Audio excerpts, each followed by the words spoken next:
Ladies and gentlemen, thank you for joining us this week for episode 20 of Cage Side Convos. I'm Rick Huntsman, and we're coming to you live, as always, from American Top Team here in Watertown. Good morning, guys. This is Quince, as always. Yeah, kind of cut you off there. It's You're all really good, excited man. to come in quick, yeah? Awesome. So thank you guys for joining us this morning. This week, we're going to talk about the search for constant improvement, okay? And basically just kind of talk about some ways that we can define improvement so we can find improvement in our everyday life and kind of work ourselves through some of these plateaus and stuff. Sure.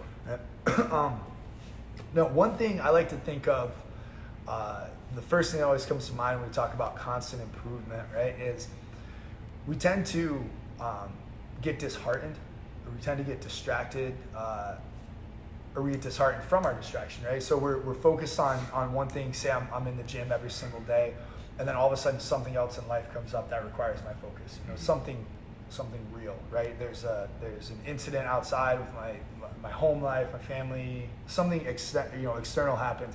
I have to shift my focus away, and so what happens is we become frustrated because we say, all right, well, if I'm not in the gym every single day, hitting 4 hours a day, then I'm not improving. I'm not getting better, okay? And this line of thinking, the way I reconcile and the way I came to understand this is this notion that we can only be good at a very small number of things at any given time. Right? So we can only be good at 2 to 3 things a day. Right? And how I started to make sense of this is I'd say, all right, so if I can only be good at 2 or 3 things a day, that means I have essentially 2 or 3 drops of water. Right? That's what I have. That's my allotment for the day. 2 or 3, maybe 4. If I'm very, very talented, maybe 4 things I can focus on and be good at. Everything that I want to do in my life is a bucket. So for me, jiu-jitsu is a bucket. Muay Thai is a bucket. Strength training is a bucket. Working on my house is a bucket. Writing is a bucket. Playing guitar is a bucket. Right? So any of my interests, right? Or we were talking earlier about just general skill development, carpentry. You know, the skills around the house, electrical work, stuff like that, things you want to gain knowledge on. After our conversation with Derek last week, I became very, very interested with kind of ancient wisdom, knowledge, and the way that all ties into theology, right? So I got another bucket. So I have all these buckets, right? So my room is scattered with all these buckets. I only have 3 drops. So I have to pick which buckets I put those drops in. Right? I can't put it in all of them. I can't. It's not possible, right? So picking and prioritizing which bucket you're going to put these drops in is how we fill them up, right? And you're not going to be able to do all 3 in every day, but you can pick and choose where you improve with the understanding that it's not going to be all of them, but it doesn't mean that over time you can't improve in all of these areas, right? So using this notion, it really helped put me at ease for the fact that I wasn't able to focus on every single thing I wanted to every single day, and kind of helped me redefine what it meant to improve and gave me a longevity mindset, you know. And kind of an interesting thing that I thought about the other day, so we'll talk about the 80% proficiency model later, but just kind of the basic science behind like liquid balancing, right? So if you have 2 containers, and one container is 80% full, and the other container is 20% full, if you put a tube between them and open them both, they'll equal each other out. So the 80% is going to fill up the 20% a little bit, and then you end up with whatever the math is between those 2, right? Yeah. So gotta figure that out. 50% or whatever between both of them, right? So learning to connect your areas of interest, right? So one thing I like to focus on is once I understand a concept in jiu-jitsu, I try to translate how it affects Muay Thai or vice versa, right? So essentially I'm putting a connection between these 2 buckets. So now if I improve in jiu-jitsu, subsequently that's connected to Muay Thai in some way, and both of my buckets come up a little bit, right? So that's kind of the basis of the drops in the bucket mentality and how we can, again, really understand a longevity mindset and long-term improvement instead of just short-term fixation on things, right? Sure. You know, and we were talking about this earlier, and it reminded me of a conversation I had way back. I was still in Ithaca at the time, kind of toward the end of that. But I used to work with a buddy I met out there who is an audio engineer and producer. And when I first started, that's kind of where my focus was. I wasn't really doing a lot of writing. You know, I was kind of sitting in, we'd be in the studio till like 3, 4 in the morning with this sort of, you know, no nights off, no days off mentality. And I would see how much work he put into it. And, you know, I was like, man, you know, I think I want to start writing as well. Because sometimes just the producing aspect doesn't really provide that energy that I'm looking for. And he's like, well, he's like, you could do that. He's like, you could trade off, but he's like, don't think you can do both of those things. Don't think you can do all of it. And he started talking about the 80-20 rule. Okay. He very similar to this. He's like, you know, you're gonna want to put in work in a couple different areas. Sure. You know, that's your 20%, but what you really want to be proficient at, that's your 80%. So he's like, if this is really the direction you want to go, know that you have to, the writing has to consume you. You know, 80% has to be priority. And he's like, it's not that you can't do both, but you need to catch up. Right. You need to catch up, and you need to get where you want to be. Yeah. You know, with this proficiency of writing or whatever, what may have you. Sure. And once you get to that point, you can go back. Right. And then, you know, continue to refine your production. Sure. He's like, but if you try doing both or all things at once, progress is going to be slower. Yeah. Sure. Progress is going to be much slower. And that's just energy output. That's just how much time you have in a day. Right. But you know, and that really stuck with me, kind of in the back of my mind, because I didn't remember it until we started talking about this. Right. Kind of, so maybe for me, the way I can interpret that in my, you know, the way I look at it is each day, if that's something you really want to excel at, you put 2 of your jobs in that bucket. Right. You know what I mean? Each day, that's going to require a prioritized amount of your energy expenditure. Yeah, so yeah, 80-20, I like that a lot. And it's necessary to realize that too. And what that does as well is, yes, we want to fixate on one thing, we want to prioritize one thing, but it doesn't have to consume us to the point that we can't do anything else. Right. And I mean, I'm sure you've had points of burnout and stuff, right? Where you just been writing. What'd you do today? I woke up, I wrote, maybe I ate lunch, and then I wrote some more, you know, and then you get burnt out on that quick.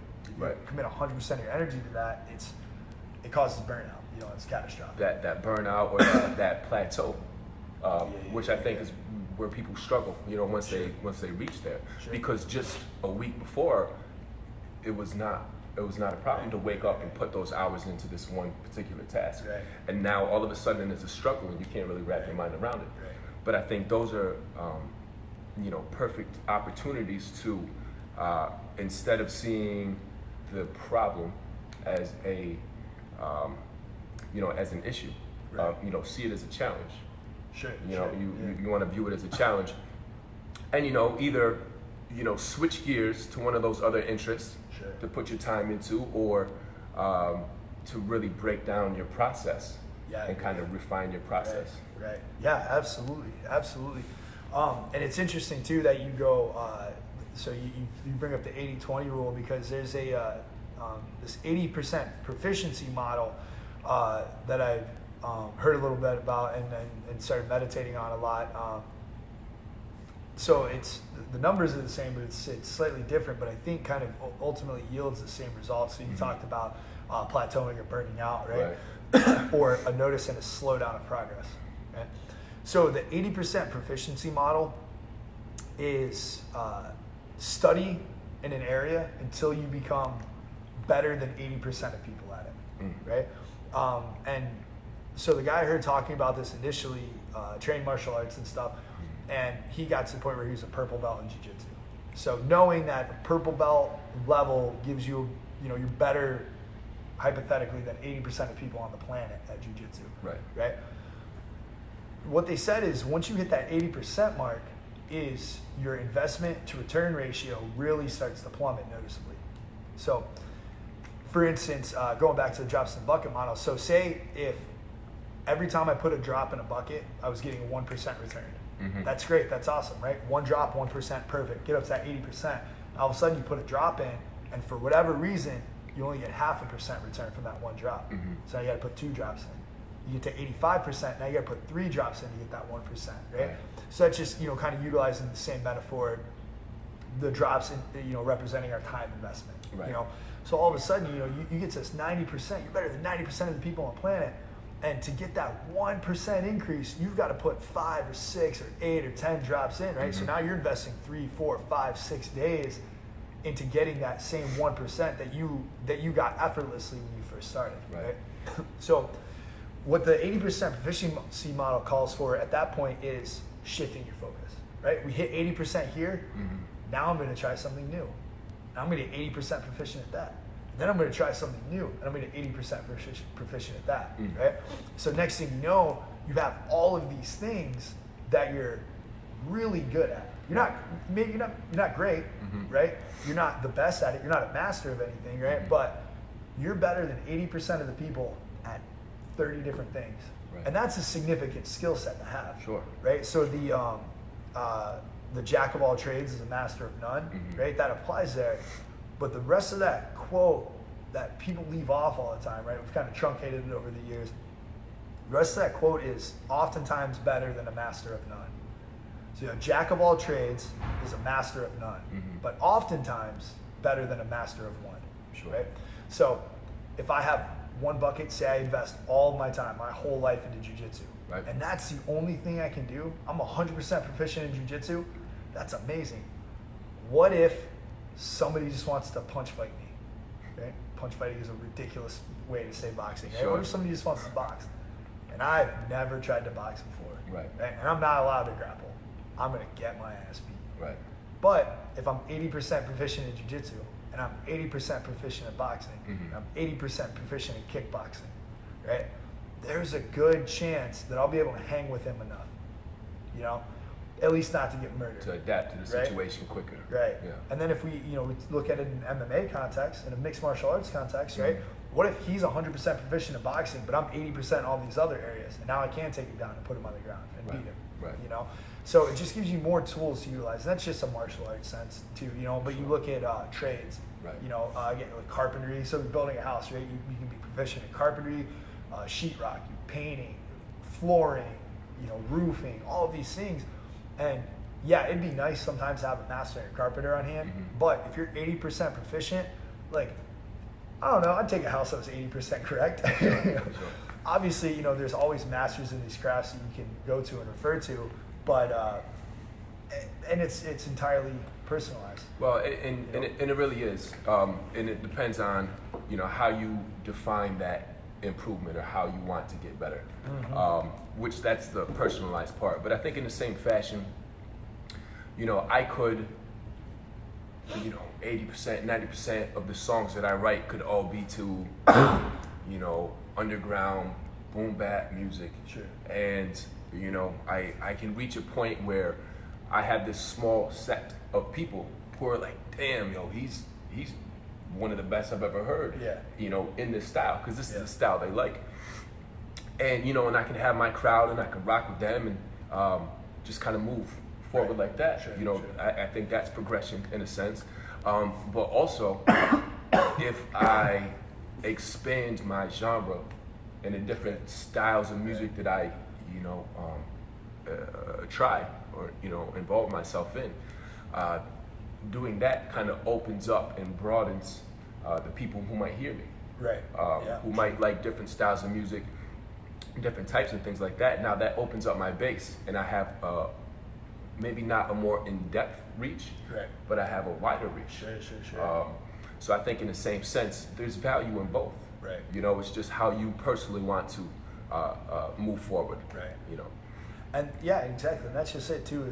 Is do we want, and again, each person, do we want to be a master at this one thing, or would we appreciate and get more from life by diversifying our interests and our masteries and our engagements and stuff, right? And I feel like I can look back at my life and at a younger, or I would say less mature age, I thought that it was that one thing I wanted to be really good at. Yeah. And now I can see where I'm at now, and I see the value in opening that up and trying to adapt and apply all these new ideas and tools to where I'm at now. So I'm like, man, was I wrong back then for wanting to do this? Right. I wasn't. I don't think I was wrong, because that got me to the position where I became so proficient in the one thing I was doing. It gave me flexibility almost, and it gave me an advantage, like a different vantage point and perspective on my next move from there. So it almost moved in steps for me. Yeah, absolutely. As far as my appreciation goes. Absolutely, and I think it does. I think it's a very normal thing. Yeah. You know, and what's really interesting too is when I was first exposed to this kind of thought, this 80% proficiency mindset, is they talk a lot about the more you know, the easier it is to learn new things. So the more you're exposed to, and I mean, how many times, I'm sure you've experienced this, how many times you've been reading something brand new, something you've never read before, and a familiar concept pops up that you learned somewhere else. Right. And all of a sudden you apply that concept here and you feel like you gain a much better knowledge more quickly. Absolutely. So the more things we become proficient in, the more we can draw parallels and concepts, the more we can connect those buckets. Yes. Right? Yeah. So now we get, if we study enough things and all of a sudden every single thing we do is interconnected in some way, now it doesn't matter what we work on. Now we're going to get better in everything, right? Because we've experienced enough and we can conceptualize enough to draw concepts from every single thing that we do. Right. You know? No, it's so true. I mean, I think that's one of the biggest allures to becoming proficient in understanding and applying the idea of this process. Right. Because you could take that process and apply it to so many parts of life. Right. You know, so many other, and I think I find a lot of joy in that, because that's almost a key that you could use. Right. And you know, it's just been super beneficial, and I think that's kind of even breaking down each conversation we have. Yeah. We've gotten better at this process, and now we apply it to these ideas, and it makes understanding and you know, kind of disseminating those ideas easier and more efficient. Yeah. So I think it works in the same way. Absolutely. And then what's awesome too is you start to get a very holistic view of the world. Yeah. And understanding that things aren't necessarily disconnected. You know, everything, some way, right? My understanding of a certain subject is going to influence my perception of another topic, or you know, the way my body moves in one way is going to influence how my body moves in another way. We look at this a lot in physiology, right? So you look for distorted movement patterns, like basic kind of personal training assessment. When you first have a client, you put them through a certain series of tests, and to a much more involved extent, physical therapists and stuff do this, and they're obviously much better at it than I could, ever study enough to be, right? And they're in that 90-95% proficiency of it. Right. But essentially, the concept is when a person is moving a certain way, if they have a certain compensation pattern, it indicates that there are certain muscle imbalances here or there, right? Now, one thing I've been kind of restudying a little bit, refreshing myself on, is just like a basic squat, just a basic overhead squat. And they talked about if the client squats down and their body leans forward too much, it could be tight calf muscles. It could be weak anterior tibialis muscles. It could be tight shoulder muscles. It could be weak back muscles. It could be overactive core, right? So it could be all of these things, right? And all it's causing is all these things have the same compensatory pattern, right? But understanding it in a holistic approach, right? Everything works together, everything's connected, right? One thing's gonna affect something else. And even things that you might not necessarily draw parallels between until you have experience and you have that exposure to it, right? And I mean, obviously that's just a very broad, very basic kind of overview. It's much more, in depth. I don't want to trivialize the amount of study and work that goes into learning what all that means. But, and that's something I'm not 80% proficient in yet. It's something I'm working on and studying, but really is a testament to the holistic nature of everything. Right. Your calf muscles affecting your shoulder posture is a hard parallel to draw if you don't look at everything working together. Yeah. Right. So you take your body, and you extrapolate that metaphor into everything in life. Sure. You know what I mean? Philosophy isn't necessarily tied to Muay Thai unless you study philosophy and you study Muay Thai and you become proficient enough in both of those, so then you can start seeing parallels. Right. Right. With, you know, like jiu-jitsu doesn't necessarily relate to carpentry unless you study both of those, and you can draw parallels. Right. So one, and for me, just a quick little anecdote is when I first started doing construction, when I first started being exposed to carpentry, there's this old dude that I worked with. He's like 65 years old, and he was good at what he did. He's very good. All of his work was always very nicely done. And I was, 23, and I was a hard worker. I'd move fast. I'd try to get stuff done as quick as I could. But this old dude was always beating me doing these things. He was faster at framing. We can frame the same thing. It would take me twice as long. And I'm moving faster, and I'm working hard, and I'm hustling, and I'm sweating, and he's just over there moving slow, and I can't figure it out. Right. So finally, I just start watching him a little bit more here and there, and I noticed that he's not fast, but he's precise. Everything he does is exactly the right thing. Right. When he picks up a board, he sets it down exactly where he wants it to be. He pulls his tape measure to exactly the number he wants to mark, marks it exactly the way it needs to be marked, cuts it right on the line, pulls it up. He's precise with his hammer swings. Everything he does is exactly the right thing. So now that 10 years later, and I'm very involved in studying jiu-jitsu and stuff, this notion of efficiency over speed comes back up. Yeah. Right? Because what else goes up when efficiency goes up is quality.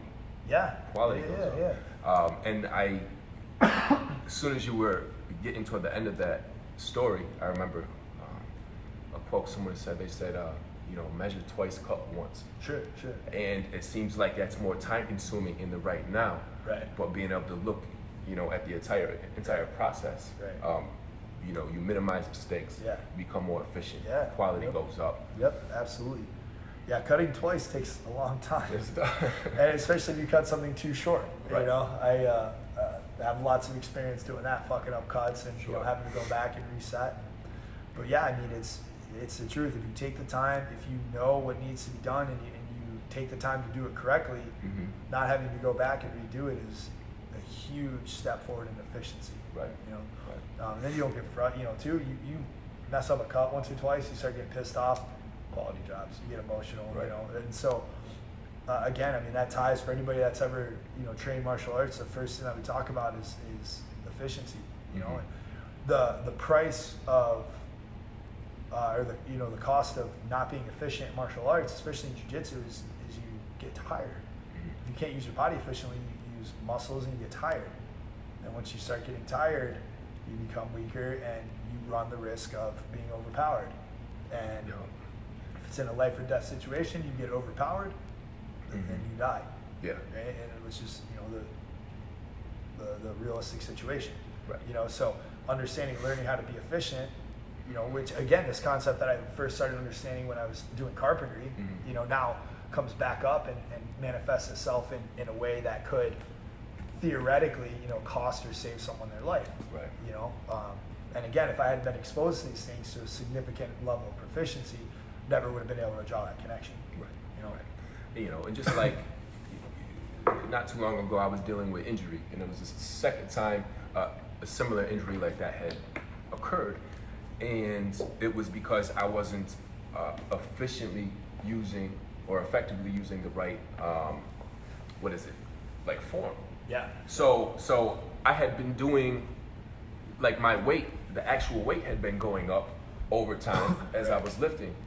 But since my form, I wasn't focused on my form, I ended up getting injured. So I thought I was making progress the whole time, and really I was moving backwards, because right when that injury happened, I had to start all over. I had to relearn the form, drop all the weight, and now I get to start building back up the right way now. Right. So, hopefully that isn't going to be a reoccurring theme moving forward. I think, 2 times I learned my lesson, but...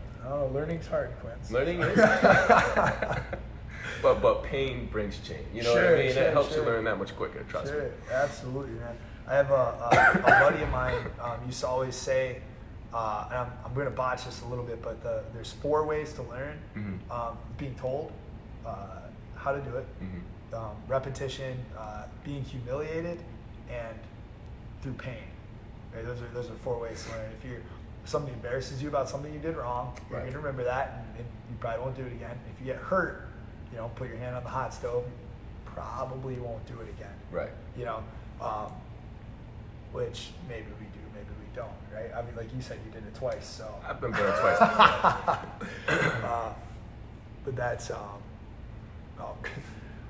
Alex, could be the age too. Nah, age doesn't play a role into that.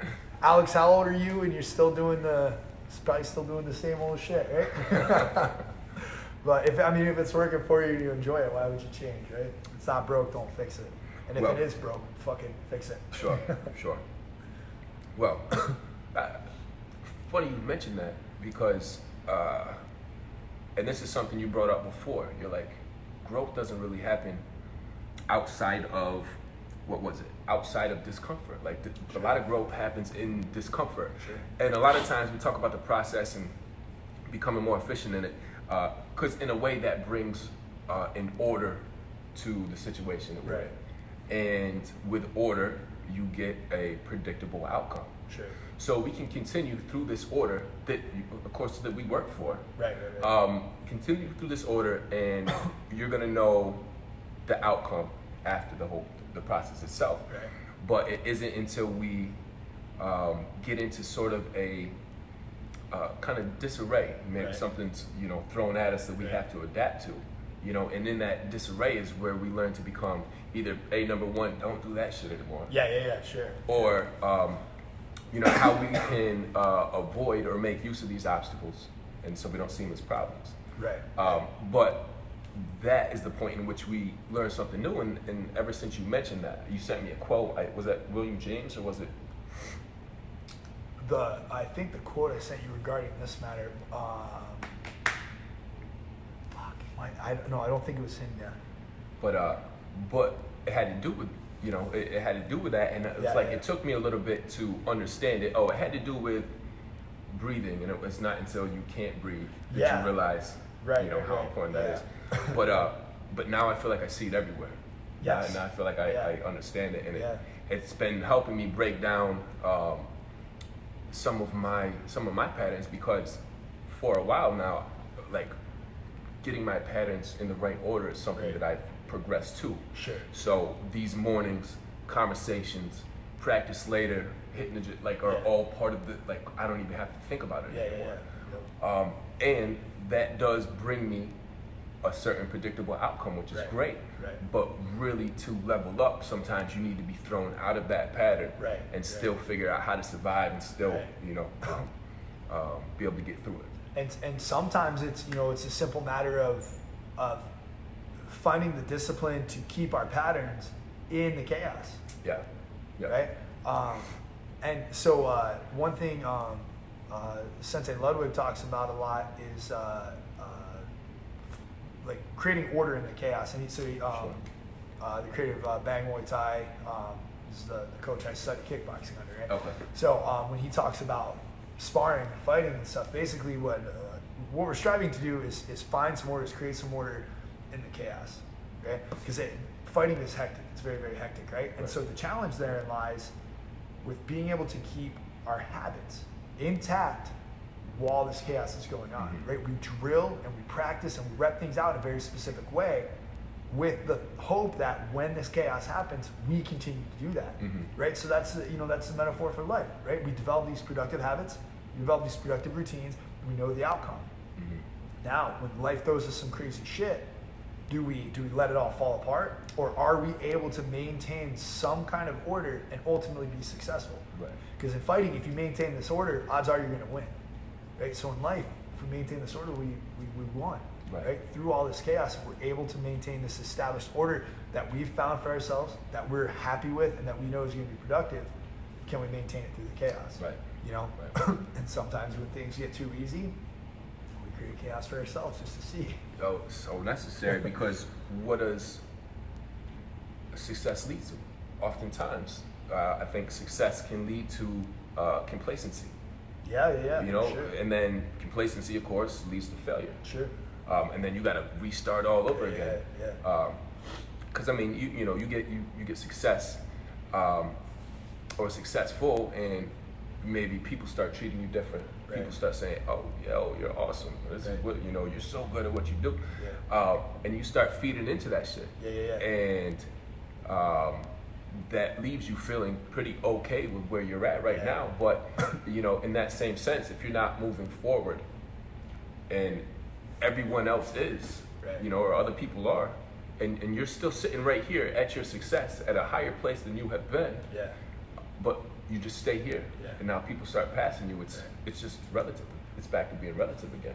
So what I've noticed, we talked about this a couple weeks ago. We did the episode on gratitude, and I'm in a great place in life, and I feel very comfortable and I feel very content, right? And what I noticed happens is once we reach, so that's success for me.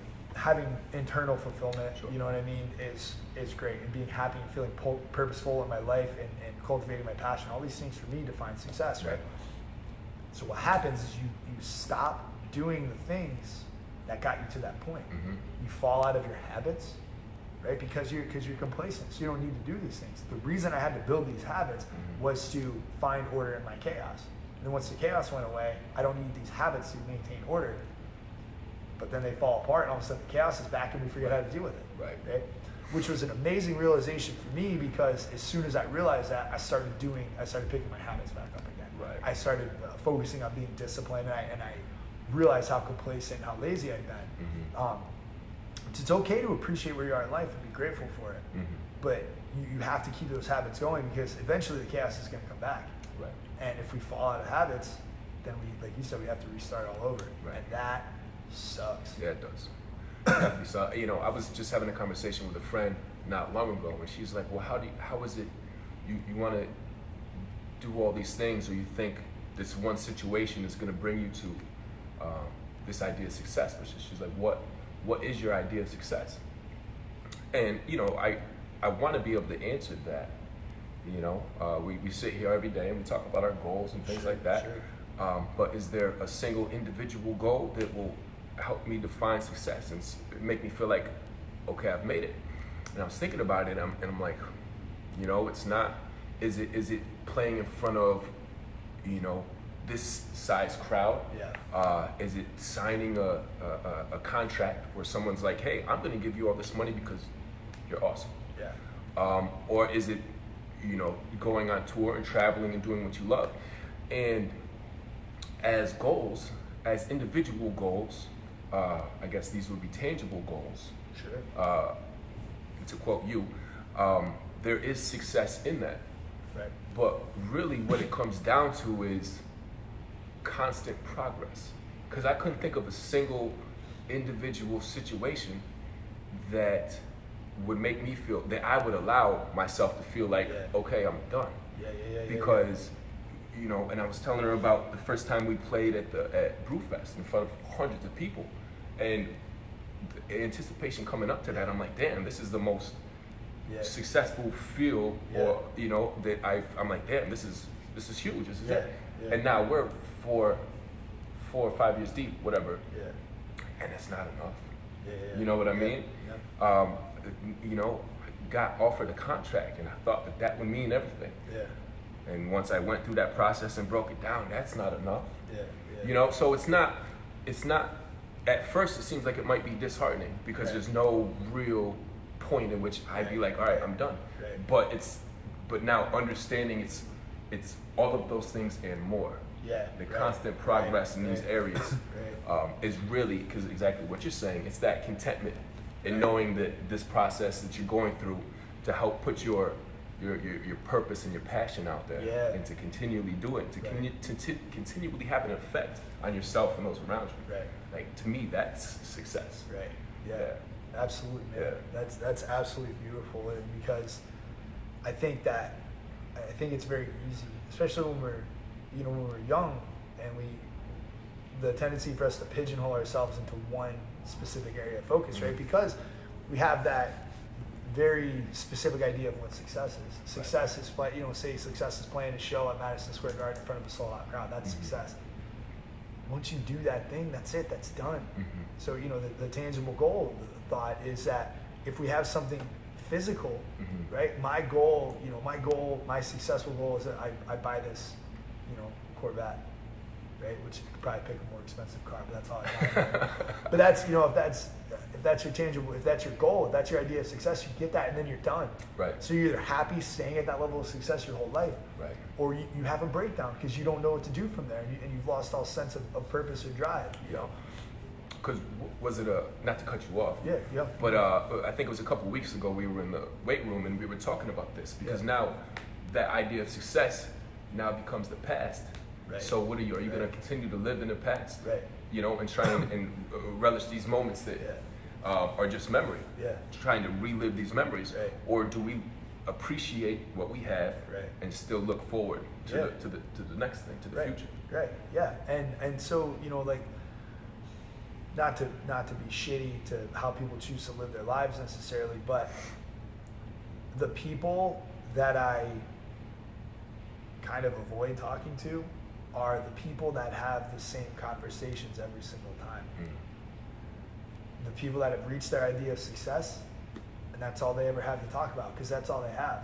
They don't. Nothing new has happened. Right. Nothing has changed. They don't have a different perspective because they did it. They're successful and they're content with that. Yeah.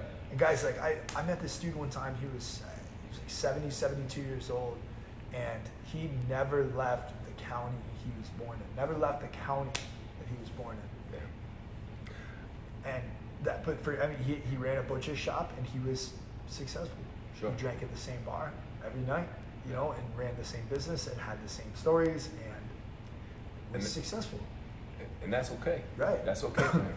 But that's the sort of thing that took me out of the bar, like a lot of the bar scenes. Yeah. You go there and people are drinking the same shit, listening to the same playlist, having the same combos, and I love these people. And if that's good for them, then I love that that's good for them. Right. But I still have to be in control of my environment, because it's that environment that brings growth. Right. And if we have different ideas of growth, that's okay. And I respect that. But it's still up to me or or you to be in control of that environment.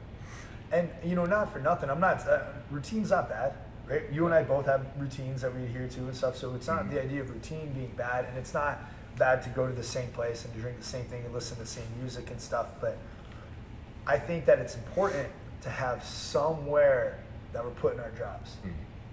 Right? So I could go to the same bar every night, and I could read philosophy outside, I could study theology, I could study science, and I could come up with these things to talk about. We could have different conversations, we could have enlightening conversations. And most of what you and I do is have conversation. Right. And every single time I feel like I'm a better person for it. I feel like I've improved myself for it, And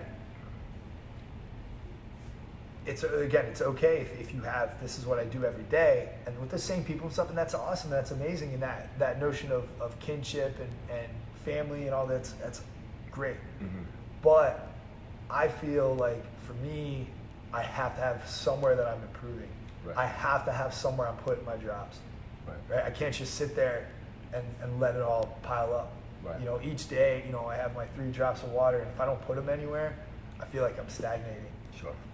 And I feel like that's the constant improvement. I think that's where we find that consistent growth is if every day, if we know we put that drop somewhere meaningful. And it can be your family, it can be your job, it can be your friends, right? It can be something you see every single day, but put that effort in.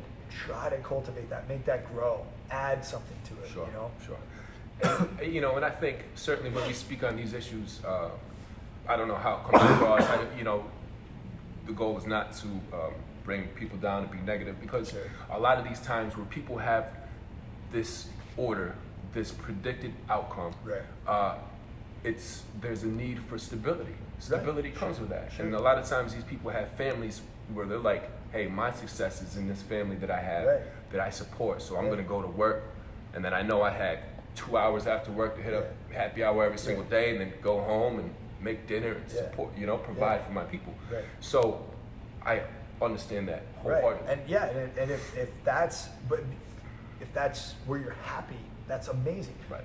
But when you go home and you spend time with that family, put that drop in that bucket, put that effort, enrich that relationship, have those conversations, and that's beautiful. And the people that find that stability and find that joy and that happiness in that routine and stuff, that's awesome. But I think it is important to understand how we can constantly improve. We can constantly cultivate relationships. We can constantly improve our home life, you know, and improve that rapport with our wife and our kids, and really make sure these are healthy and happy and mutually beneficial relationships. 100% agree. You know, 100% agree. So again, it's not, you know, it's not necessarily the routine that causes stagnation. It's the lack of discipline in cultivating that, right? And not being intentional with our actions. Right. I like that. And so one thing, a lot of people adhere to this notion of 1% better every day, 1% better, and that's, and I get it.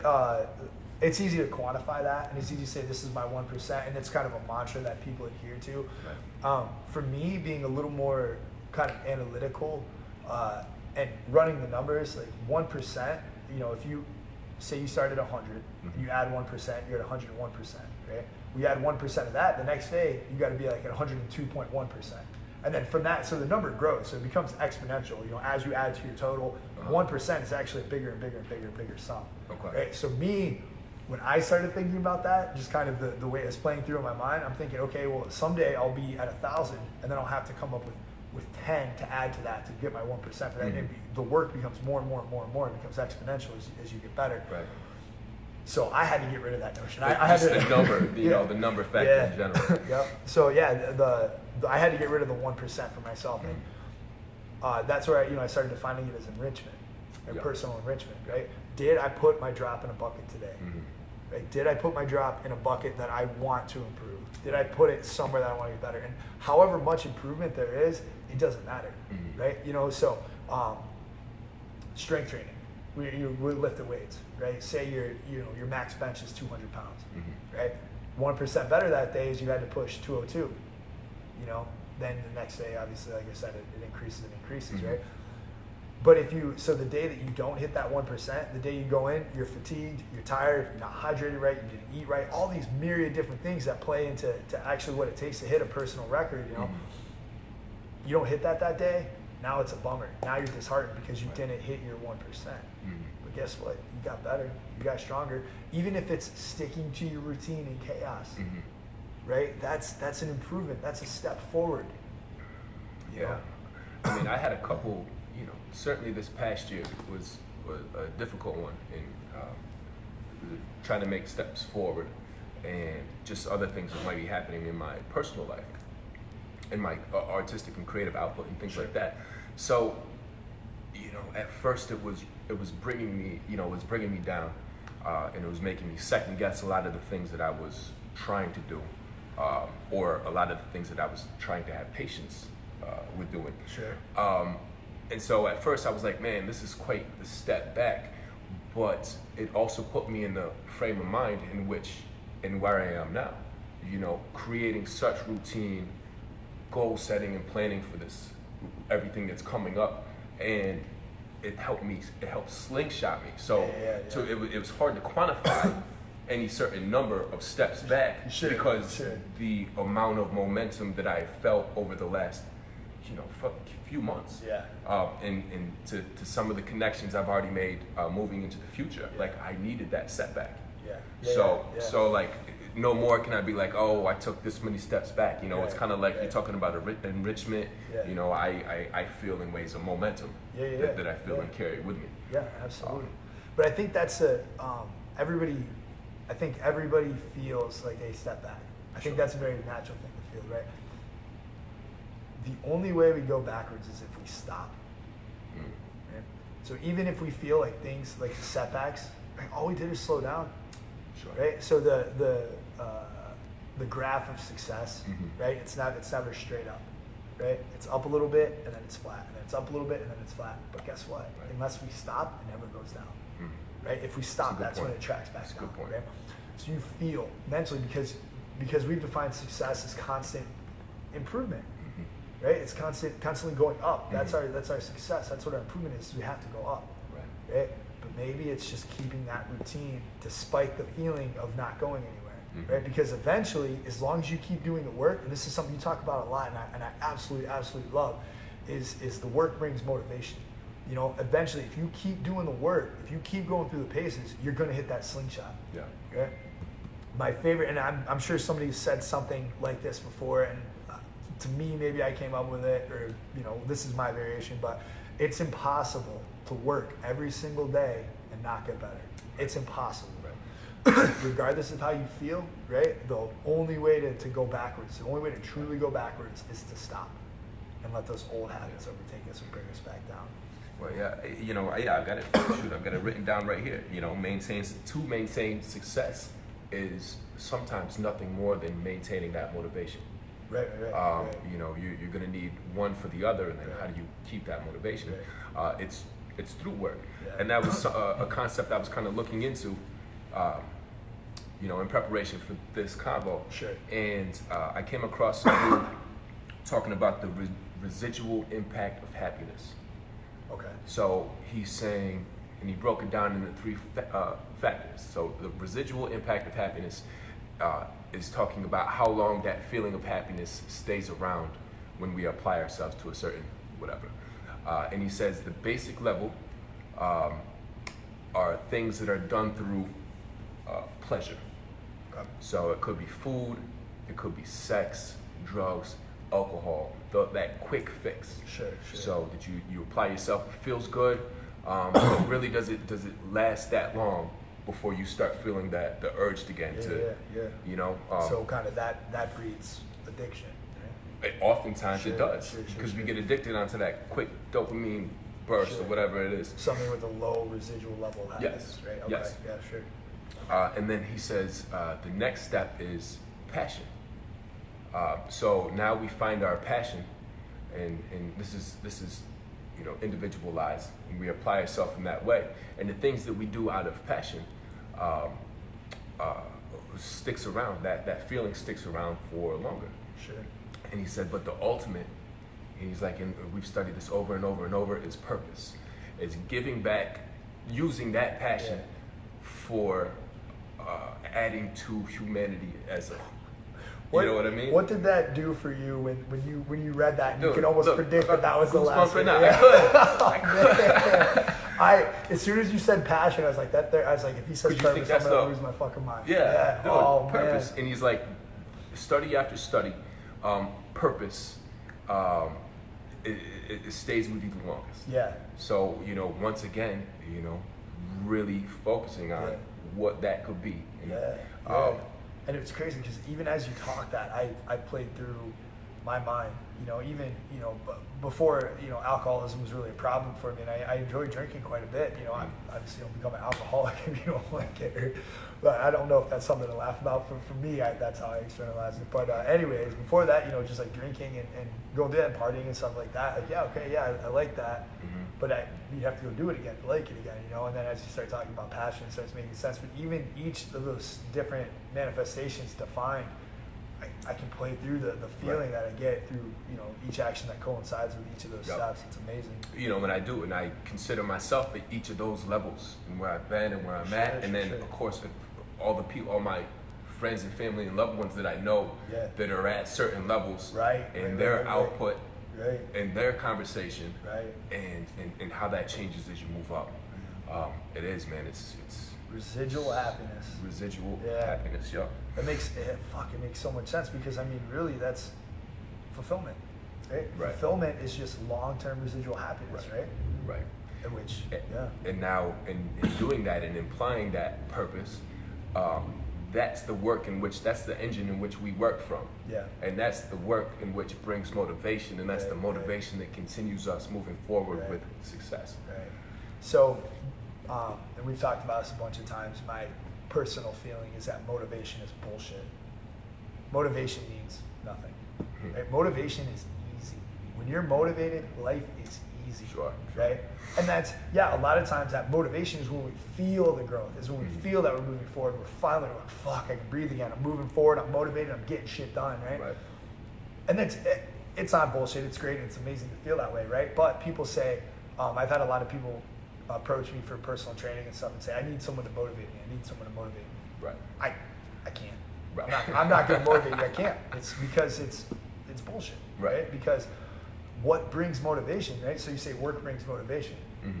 Right? What's work? It's discipline. It's being disciplined. It's staying in those habits and knowing having the discipline to know and to tell yourself, this is what's going to get me to where I want to be again, right? The discipline is the flat lines. The discipline is the plateau, right? The motivation is great. Those upswings are amazing, right? But the discipline is the most important part. Right.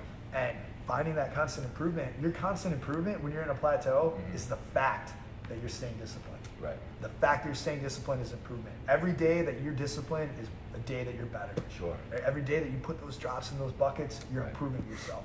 You know? So that's that order within the chaos that you were talking about. Yes. Comes from discipline. Yes. For sure. Absolutely. For sure.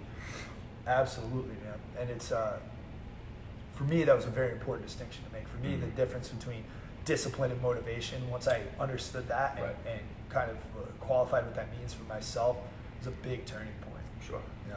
Sure. So, Damn, where's that leave us at? I don't know, man. I think that's it. I feel good about it. Yeah. I feel good about it. Awesome. Yeah. So we'll catch you guys next Tuesday. Wait, is next Tuesday Christmas Eve? It is. Okay. It's gonna be. We'll have to figure that out. Yeah, maybe we'll have to figure maybe that swing it on a Monday, or maybe we'll be right back on Christmas Eve, or maybe Thursday. I don't know. But you guys are always an amazing audience, and we know you guys will tune in to check us out, and very much very grateful for that. Anybody that tunes in or comments, Alex, you're always good for a couple of laughs in an episode. We really appreciate that, brother. So if either those of you who take the time to listen, engage with us in conversation, or like or share or do whatever to help us get our conversations out there. Very, very thankful. So, Yeah. Thank you all very Blessing much. for sure. Absolutely. So we'll catch you guys next week. All right.